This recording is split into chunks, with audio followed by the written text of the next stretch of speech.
ہم نے راجا کے لڑکے کو صرف فون کال کروائی اور 1000 رنگٹ بطور قرض دیے، اس کے بعد ہمیں اس کا کوئی علم نہیں۔ لڑکے کی تلاش میں ہم آپ کی پوری مدد کرنے کو تیار ہیں۔ یہ کہہ کر سیکٹری اور سیکنڈ ملٹری اٹاچی نے مجھ سے اپنی درشت رویے کی معافی مانگی اور ہوٹل سے رخصت ہو گئے۔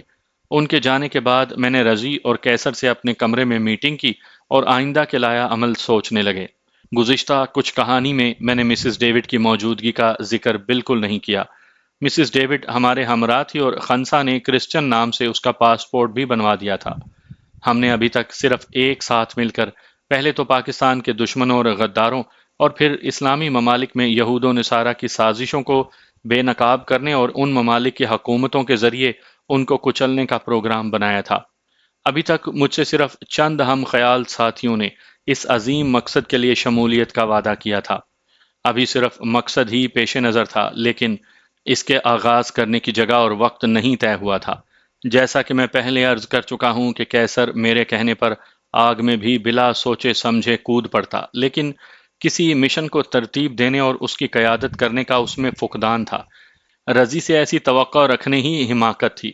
چنانچہ اس میٹنگ میں جو بھی فیصلے ہوئے وہ میرے تھے۔ کیسر اور رضی نے بغیر کسی بحث یا اختلاف کے انہیں فوراً مان لیا۔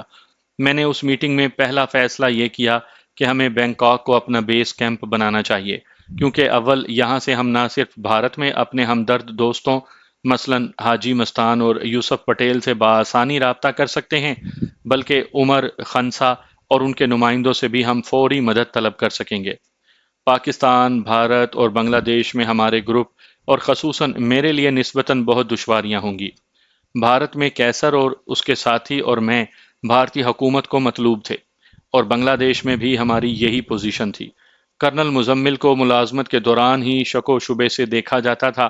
ملازمت چھوڑنے کے بعد تو بھارت کی سرپرستی میں بننے والی حکومت اس کی نقل و حرکت پر خصوصی نگاہ رکھتی، اور اسی صورتحال کا اس کے ہم خیال بنگلہ دیشی ساتھیوں کو بھی سامنا کرنا پڑتا۔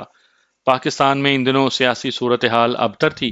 بھٹو کی حکومت کی مخالفت میں مخالف جماعتوں کا 9 ستاروں کا اتحاد بن چکا تھا، اور بھٹو اپنی حکومت بچانے کے لیے اپنے مخالفین کو کچلنے کے لیے ساری حکومتی مشینری استعمال کر رہا تھا۔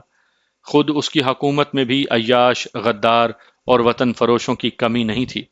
حکومت کی مخالف سیاسی پارٹیوں کا اتحاد بھی پاکستان کی خیر خواہی یا سلامتی کے لیے نہیں، بلکہ لوٹ کھسوٹ میں اپنا حصہ لینے کے لیے بالکل ان مردار خور گدھوں کی طرح تھا جو کسی نیم جان جسم کے گرد حلقہ باندھے اس انتظار میں ہوتے ہیں کہ کب اس کی جان نکلے اور وہ اس کا گوشت نوچنا شروع کر دیں۔ پاکستان کی خفیہ ایجنسیاں دم سادھے خاموش بیٹھی تھیں، کیونکہ بھٹو حکومت نے افواج پاکستان کی تذلیل کر کے ان کے پر نوچ لیے تھے۔ پاکستان کی سلامتی اور بقا کے حاجی شہری کانوں میں انگلیاں ٹھوسے اور آنکھیں بند کیے گھروں میں چھپے بیٹھے تھے۔ بھٹو کی تشکیل کردہ FSF یعنی فیڈرل سیکیورٹی فورس، جسے میں اور میرے ہم خیال لاکھوں Pakistani organised gang of armed gangsters یعنی مسلح غنڈوں کا تربیت یافتہ گروہ کہتے تھے، ان کے ہاتھوں کسی بھی پاکستانی کی عزت محفوظ نہیں تھی۔ اس دور اور اس سے پہلے اور بعد کے ادوار کے متعلق انشاءاللہ جان باز کے باب دوم میں وہ تلخ حقائق آپ کو سناؤں گا جنہیں دانستہ پاکستانی عوام سے اب تک چھپایا گیا ہے۔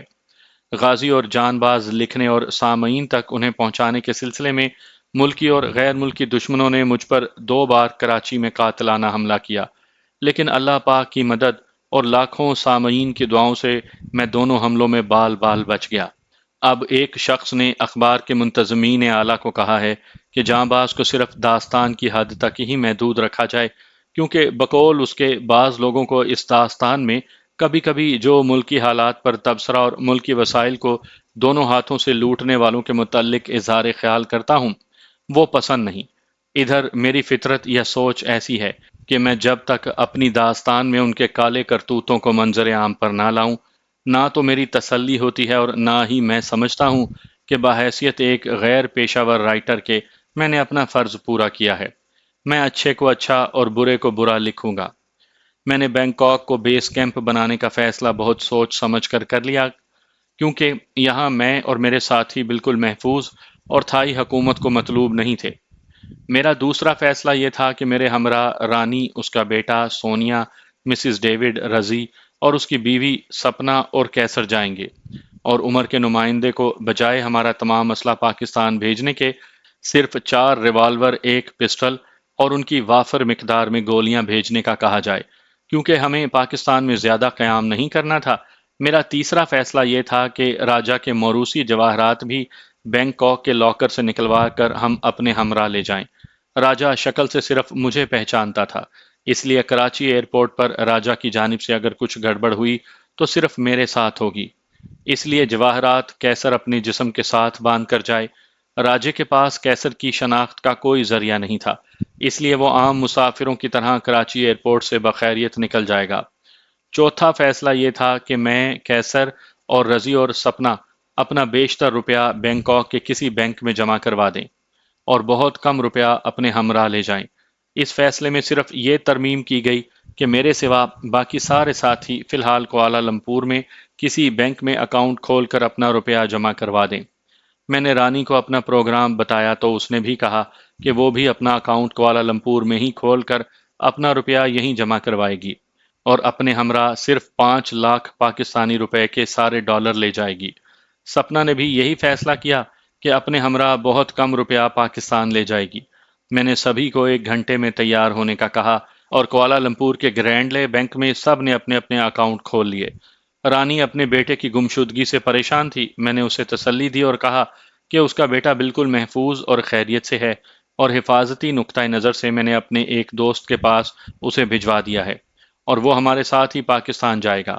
اس شام میں بینکاک پرواز کر گیا اور اگلی صبح بینک سے جواہرات نکلوا کر اور اپنا روپیہ اور عمر کے دیے ہوئے ٹریولز چیک لاکر میں رکھ کر بعد دوپہر کی فلائٹ سے کوالالمپور لوٹ آیا۔ اب ہم پاکستان روانگی کے لیے بالکل تیار تھے۔ رات کو کوالالمپور واپس پہنچ کر میں نے پاکستان روانگی کو آخری ٹچ دیے اور عمر کے نمائندے کو کہا کہ ہم انشاءاللہ پرسوں کی فلائٹ سے پاکستان جانے کو بالکل تیار ہیں، اور صرف 4 ریوالور اور 1 پسٹل اور کافی تعداد میں ان کی گولیاں ہمارے ساتھ بھیجنے کا انتظار کیا جائے۔ پرسوں بھی آ ہی گئی اور 2 بجے کی لفٹ ہینسا کی فلائٹ پر ہم کراچی جانے کے لیے ایئرپورٹ پر پہنچے۔ راجے کے لڑکے کو بھی ایئرپورٹ پر ہی لایا گیا۔ دوران پرواز کوئی غلط حرکت کرنے سے روکنے کے لیے اسے مسکن دوا ویلیم کی اتنی مقدار کھلا دی گئی تھی کہ وہ تقریباً نیم بے ہوش تھا۔ 7.5 گھنٹے کی مسلسل پرواز کے بعد ہمارا جہاز کراچی ایئرپورٹ پر اترا۔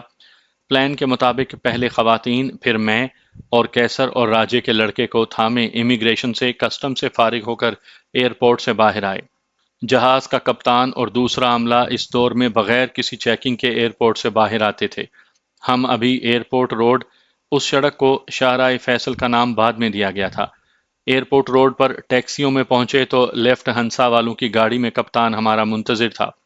اس نے ہمارے اسلحے کا بیگ میرے حوالے کیا اور میرے سب ساتھی میٹروپول ہوٹل میں چیک ان ہوئے، جبکہ رانی، اس کا لڑکا اور میں نے پیلس ہوٹل، جہاں آج کل شیرٹن ہوٹل ہے، پیرس ہوٹل میں کمرے لیے۔ ہم رات کو تقریباً 10 بجے کراچی ایئرپورٹ پر اترے اور رات 12 بجے ہوٹلوں میں پہنچے۔ میں نے پیلس ہوٹل سے اس وقت راجہ تری دیو کو اس کے گھر پر فون کیا۔ وہ نشے میں دھت تھا اور فون پر دوسری آوازوں سے محسوس ہوا کہ تتلیوں کے جھرمٹ میں بیٹھا ہے۔ میں نے اسے بتایا کہ میں اس کی بیوی اور بیٹے کے ہمراہ کراچی پہنچ چکا ہوں۔ راجے نے نشے میں ڈوبی آواز میں میری بات کاٹتے ہوئے انگریزی میں بولا، مجھے صرف یہ بتاؤ کہ میری متاع عزیز بھی ساتھ لائے ہو یا نہیں۔ میں نے اسے کہا کہ اس وقت تمہاری حالت ایسی نہیں اور نہ ہی تم اکیلے ہو کہ تمام باتیں تمہیں بتائی جائیں۔ میں کل 10 بجے صبح تمہیں پھر فون کروں گا۔ اب صرف اتنا جان لو کہ تمہیں کراچی آنا پڑے گا اور رانی سے تمہارے معاملات طے ہوتے ہی تمہیں جواہرات مل جائیں گے۔ راجے نے کہا کہ میں کل بعد دوپہر کراچی پہنچ کر قصر ناز میں ٹھہروں گا، تو مجھے وہاں 5 بجے شام ملنا۔ اگلے روز میں نے رانی کے کمرے میں جا کر اسے گزشتہ رات ٹیلی فون پر راجے سے ہونے والی گفتگو کے متعلق بتایا اور کہا کہ میں سونیا کو آج بعد دوپہر رضی کی بیوی اور مسز ڈیوڈ کے پاس چھوڑ آؤں گا۔ راجہ سے شام کو تم اور تمہارا لڑکا ملیں گے۔ اس سے 2 ٹوک الفاظ میں کہہ دینا کہ تم کراچی میں رہنا چاہتی ہو اور تم جواہرات اسے صرف اسی صورت میں دو گی اگر اس نے تمہاری بات مان لی۔ مجھے یقین ہے کہ راجہ تمہاری شرط فوراً مان جائے گا۔ تم اسے صاف کہہ دینا کہ جواہرات بینکاک کے ایک بینک میں محفوظ ہیں اور میں تمہاری تائید کرتے ہوئے انہیں 2 روز میں پاکستان منگوانے کی ذمہ داری اٹھا لوں گا۔ راجہ ملکی سیاسی حالات کے باعث کراچی میں زیادہ دن ٹھہر نہیں سکتا۔ وہ تمہاری شرط مان کر اسلام آباد واپس چلا جائے گا اور میں 2 دنوں میں تمہاری رہائش کے لیے مناسب گھر لے کر تمہیں، سونیا، رضی کی بیوی سپنا اور مسز ڈیوڈ کو وہاں شفٹ کروں گا۔ راجے کو 2 روز بعد دوبارہ فون کر کے میں اسے جواہرات لانے کا بتا کر کراچی بلاؤں گا اور تمہاری موجودگی میں جواہرات میں اسے دوں گا۔ تم اپنے اخراجات لے لینا جو بعد میں تمہارے کام آئیں گے۔ میری ساری بات سن کر رانی بولی، میں نے ان جواہرات میں سے اپنے اور اپنے لڑکے کے لیے خاصا حصہ پہلے ہی نکال کر علیحدہ کر دیا تھا۔ میں اپنے شوہر کو بہت اچھی طرح سے جانتی ہوں۔ اگر اس نے میری بات ماننے سے انکار کیا تو میں اسے اخبارات کے ذریعے اریاں کرنے کی دھمکی دوں گی۔ مجھے یقین ہے کہ پریس کا نام سنتے ہی وہ گھبرا جائے گا۔ علاوہ ازیں اس کے پاس کیا ثبوت ہے کہ یہ جواہرات اس کے ہیں؟ اگر اس نے کوئی حیل و حجت کی تو میں اسے عدالت میں جانے کی دھمکی بھی دوں گی اور جواہرات کے وجود کی قطعی منکر ہو جاؤں گی۔ رانی کی بات سن کر میں سوچ میں پڑ گیا۔ راجہ نہ صرف میرا دوست تھا بلکہ محسن بھی تھا۔ اس کے احسان کا بدلہ اتارنے کے لیے میں نے اس مشن پر جانے کی حامی بھری تھی۔ اصولی طور پر ان جواہرات کا مالک راجہ تھا اور اس نے مجھ پر بھروسہ کرتے ہوئے یہ بیش قیمت جواہرات لانے کی ذمہ داری مجھے سونپی تھی۔ میں نے اپنے دل میں فیصلہ کر لیا کہ رانی نے جو جواہرات چھپا رکھے ہیں انہیں رانی سے لے کر سارے جواہرات راجہ کے حوالے کروں گا اور پھر اسے کہوں گا کہ اپنے لڑکے یا کم از کم صرف رانی کے باعزت طور پر رہنے کے لیے کچھ جواہرات اسے دے۔ وہ میری بات مانے یا نہ مانے آگے اس کی مرضی، لیکن میں امانت میں خیانت نہ ہونے دوں گا۔ سونیا کی صورت میں رانی پہلے ہی راجہ کی عزت مٹی میں ملا چکی تھی۔ میرے ہوتے ہوئے اور میرے علم میں لا کر میں رانی کو یہ خیانت ہرگز کرنے نہیں دوں گا۔